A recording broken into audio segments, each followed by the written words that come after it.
ఈ ఆంధ్ర రాష్ట్రంలో జగన్ వస్తే బాగుంటుందా మళ్ళీ, లేదంటే చంద్రబాబు కావాలా? జగన్ వస్తే ఏముంది, ఇంకా అడుక్కుదండమే. ఇంకా అందరూ అదే ఒపీనియన్లో ఉన్నారు, మేము అదే ఒపీనియన్లో ఉన్నాము.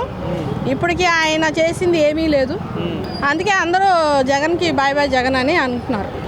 ఎల్లో కలర్ కండు టీడీపీనా మీరు? అవునండి. అందుకే ఇట్లా మాట్లాడుతున్నారా? కాదండి, మేము మాది ఇప్పుడు మేము హిందీ పండిట్ అయిపోయిందండి. మాకు డిఎస్సి కోసం వెయిట్ చేసి ఇప్పుడు 4 సంవత్సరాలు.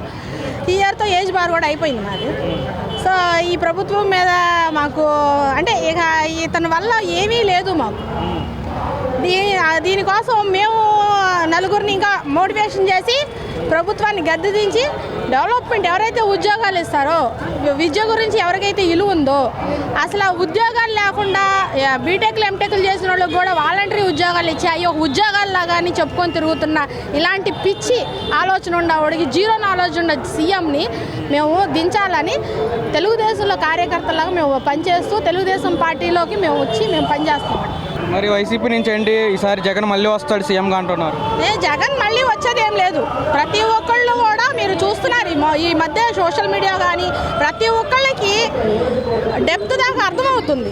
ఎంత అప్పులు ఊబిల్లో ముంచాడు, జనాల్ని ఎంత ఇబ్బంది పెట్టాడు. ఈరోజు చిన్న స్థాయి పని చేసుకునే వాళ్ళ కాడ నుండి ట్యాక్స్ కానీ, కనీసం జిఎస్టీలు కానీ, కనీసం ప్రతి ఒక్క దాని మీద 3 అంతులు రేట్లు పెంచి ఆఖరికి తినడానికి కూడా రేట్లు అధికంగా అయిపోయి జనాలు మళ్ళీ అడుక్కొని దీనస్థితిలోకి మళ్ళీ దిగజారే పరిస్థితికి 4.5 సంవత్సరంలో చూశారండి. అందుకే ఎవరు కూడా జగన్మోహన్ రెడ్డి వస్తారనేదే లేదు.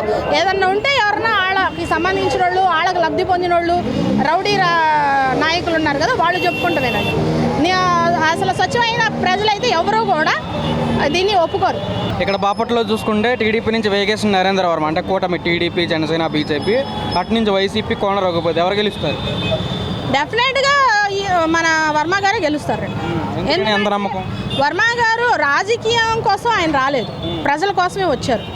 ఆయన చేసిన స్వచ్ఛంద కార్యక్రమాలు ఎన్నో ఉండి, ఎందుకంటే ఎగ్జాంపుల్ తీసుకుంటే ఆయన వెకేషన్ ఫౌండేషన్ నుండి ఆయన రాజకీయాల్లో రాకముందలే జనాల కోసం చాలామంది స్వచ్ఛందంగా ఎన్నో కార్యక్రమాలు చేస్తూ ప్రజల సేవ కోసం ఆయన వచ్చాడు. ఆయనకి ఈ రాజకీయాల్లోకి వస్తేనే ఇదేం కాదు, కానీ ఇలాంటి రాక్షస పాలన అరికడటానికి, ఇలాంటి రౌడీ నాయకుల్ని తీసేస్తానికి అలాంటి వాడు ఉండాలి అని చెప్పి ప్రజలే ఆయన్ని ముందుకు తీసుకొచ్చుకొని ఈరోజు ఈ బాపట్లలో ఆయన్ని నిలబెట్టుకోవడం జరిగిందండి. ఎంత మెజారిటీతో గెలిపించుకుంటారు? మేము డెఫినెట్గా 50,000 మెజారిటీ అనుకుంటున్నాం. అంటే కోన రఘుపతి ఏమీ చేయలేదా? 50,000 అని అంటున్నారు. ఏం చేశారండి? ఏం చేశారు కోన రఘుపతి గారు? ఏం చేసినా సెంట్రల్ గవర్నమెంట్ డెవలప్మెంటే కనపడింది, కానీ ఇక్కడ స్టేట్ గవర్నమెంట్ డెవలప్మెంట్ ఏం కనపడలేదు. ఇంకోటి ఏంటంటే ఇక్కడ చిన్న ఎగ్జాంపుల్ ఏంటంటే, ఇక్కడ మాకు తెలిసి పెట్రోల్ బంకులు ఇక్కడ మెయిన్లో ఇక్కడ ఒక పెట్రోల్ బంక్ ఉండేది, అలాంటివి 1-2 ఉండేవి.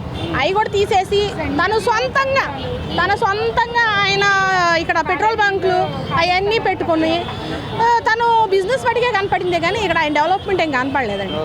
అందుకని ఈసారి నరేంద్ర వర్మకి ఛాన్స్ ఇస్తారు. ఖచ్చితంగా అండి, నరేంద్ర వర్మ గారే ఎమ్మెల్యే గారు.